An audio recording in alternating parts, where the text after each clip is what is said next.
आगे बढ़े हैं। और रही बात भी, मैं आज के मेरे साथ मेरे जो बैठे हुए हैं उनका स्वागत करना चाहता हूँ। मेरे साथ जैसे आप देख रहे हैं कि प्रभात रंजन जी हैं, आलोक कुमार चौधरी जी, आशुतोष झा जी, आनंद भारद्वाज जी, सुमित कुमार पांडे जी एंड सौमित दत्ता जी, जो मेरे पास आएंगे वक्ता के रूप में। इन्होंने काफी वैल्यूएबल चीजों को आज के टॉपिक पर उन्होंने ध्यान आकर्षण किया। और सबसे बड़ी बात है कि हमारे झारखंड स्टेट के नियर एडजेसेंट बहुत सारे स्टेट हैं जिसमें माइनिंग का हमारे मंत्री साहब ने बताया कि वहाँ कंपैरेटिवली ज़्यादा इन्वेस्टमेंट है, डेवलपमेंट है और उनमें जुड़े लोगों को काफ़ी ध्यान दिया जाता है उनके भी डेवलपमेंट के लिए। तो आज हम लोग बात में काफ़ी हुआ है, लेकिन अब कुछ बातें ऐसी हैं जैसे कि आप देख रहे हैं माइनिंग्स में आज का टॉपिक है कि एडवांसेस, जैसे यहाँ हिंदी में बात करेंगे सस्टेनेबल की बात होगी। तो यहाँ पर सस्टेनेबल हम लोग जो हमारे झारखंड में लोग समझते हैं वहाँ टिकाऊ की बात समझते हैं। जो भी उससे जुड़े हुए व्यक्ति हैं उसमें ये अपने भाषा में उसको समझा जाए तो टिकाऊ कैसे हो माइनिंग के लिए। तो ये टिकाऊ करने के लिए बहुत सारी बातें होती हैं। जैसे यहाँ पर आप देखते होंगे झारखंड, सबसे बड़ी बात झारखंड की खूबसूरती पर्यावरण है। उसमें बहुत सारी ऐसी बातें हैं कि ये अनुकूल है पर्यावरण माइंस के लिए। और वहाँ पर देखते हैं कि एक चैलेंज होते हैं जो कि वेस्ट मटेरियल होते हैं माइनिंग के, तो उसका यूटिलाइज, उसका कैसे उसको स्टेप वाइज में रखा जाए, प्रबंधन किया जाए, वो होते हैं। स्थानीय समुदायों के साथ सक्रिय रूप से जुड़कर उनकी चिंताओं को सबसे पहले ध्यान देने की आवश्यकता है कि स्थानीय लोग जो वहाँ पर हैं, इसमें जुड़े हुए हैं और जो वहाँ पर हैं उसकी क्या क्या समस्याएं हैं और इससे क्या फायदे उनको हो सकते हैं और क्या किए जा रहे हैं। जैसे बहुत सारे CSR के तहत काम होते हैं, तो उनके जो इसमें माइनिंग से जुड़े हुए हैं उनके डिपेंडेंट हैं, उनके बच्चों को पढ़ाना है, हायर एजुकेशन के लिए जाना है, जॉब ओरिएंटेड कोर्सेज में CSR के तहत उनको हेल्प मिल रहा है कि नहीं मिल रहा है, इन सारी बातों को विशेष ध्यान देने की आवश्यकता है। जैसे कि जो इसमें जुड़े हुए उनके डिपेंडेंट बच्चे होते हैं, उनकी एजुकेशन बेहतर से बेहतर हो, हायर एजुकेशन हो।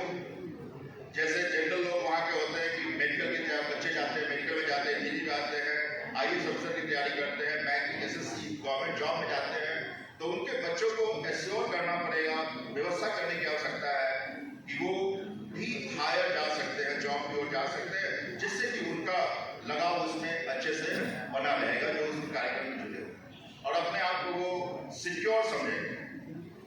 तो बहुत सारे चैलेंजेस हैं जो कि इसमें देखने की आवश्यकता है। तो और भी बहुत सारी बातें हैं, जैसे कि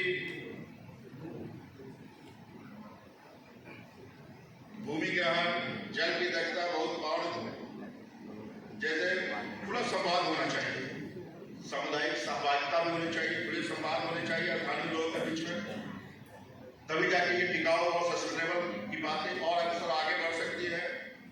और जिम्मेदार संसाधन के जैसे प्रौद्योगिकी का उपयोग होता है, कुशल तरीके, हाईटेक टेक्नोलॉजी का इस्तेमाल वगैरह होते हैं जो भी हो रहे हैं, सारे टेक्नोलॉजी का इसमें यूज किया जाता है। लेटेस्ट AI वगैरह का भी यूज, आर्टिफिशियल इंटेलिजेंस का भी यूज करने की बातें इसमें हो सकती है और आ भी गई है। बहुत सारे टेक्नोलॉजी का यूजेज अभी होना शुरुआत हो रहे हैं और होंगे। तो इस प्रकार सस्टेनेबल माइनिंग्स में काफी योजनाएं, नई डेवलपमेंट भी हो रहे हैं, नई यूजेज भी हो रहे हैं। तो आशा है और पूर्ण विश्वास है कि झारखंड में अन्य स्टेट की तरह पूरा ग्लोबल में जैसे ये यूज हो जा रहा है हाई टेक्नोलॉजी का, उसका यूज किया जाएगा और इसके कार्यक्रम को और आगे बढ़ाया जाएगा और प्रॉफिटेबल बनाए जाएंगे और इससे जुड़े सभी लोगों को एक निश्चित से एश्योरेंस दिया जाएगा कि उनको सारी व्यवस्था उनके परिवार के लिए और लोगों के लिए की जाएगी। और ये यहाँ जो कार्यक्रम हो रहे हैं, इस कार्यक्रम के द्वारा सरकार से जुड़कर स्टेट लेवल और डिस्ट्रिक्ट लेवल में जाकर ऐसे स्कीम बनाने की आवश्यकता होगी और सरकार से जुड़कर भी आप काम कर सकते हैं और ये योजना को आगे बढ़ाने की आवश्यकता मीटिंग किया जाए उनसे, जैसे मंत्री जी ने कहा कि आप योजना बनाइए और हम लोग इस पर धरातल पर लाएंगे, तो उनको कुछ सजेशन देना होगा। हमारे बीच में जो बैठे हुए काफी अच्छे श्रोता भी हैं और वक्ता भी हैं। हम लोगों से भी अच्छी बातें उनके दिमाग में है, वो शेयर भी कर सकते हैं और करना भी चाहते हैं। तो इनमें से कुछ लोग भी कुछ बोलना चाहते हैं। मेरी इच्छा है कि अगर ये लोग भी कुछ बोलना चाहते हैं तो इन लोगों को मौका दिया जाए, माइक पहुंचाया जाए, और कोई प्रश्न भी करना चाहते हैं तो वो लोग कर सकते हैं। तो ज़्यादा अच्छा इंटरेक्टिव सेशन रहेगा। तो इसके बाद अगर 5-10 मिनट का समय हो तो इन लोग से बात बोला जाए, जो बोलना चाहते हैं तो बोलेंगे। हमारे बीच में जेंटलमैन एंड ब्यूटीफुल लेडीज हैं, वो भी कुछ अपनी बातों को रखना चाहे तो रख सकते हैं। इन्हीं शब्दों के साथ धन्यवाद। जय जोहार, जय झारखंड, भारत माता की, भारत माता की धन्यवाद।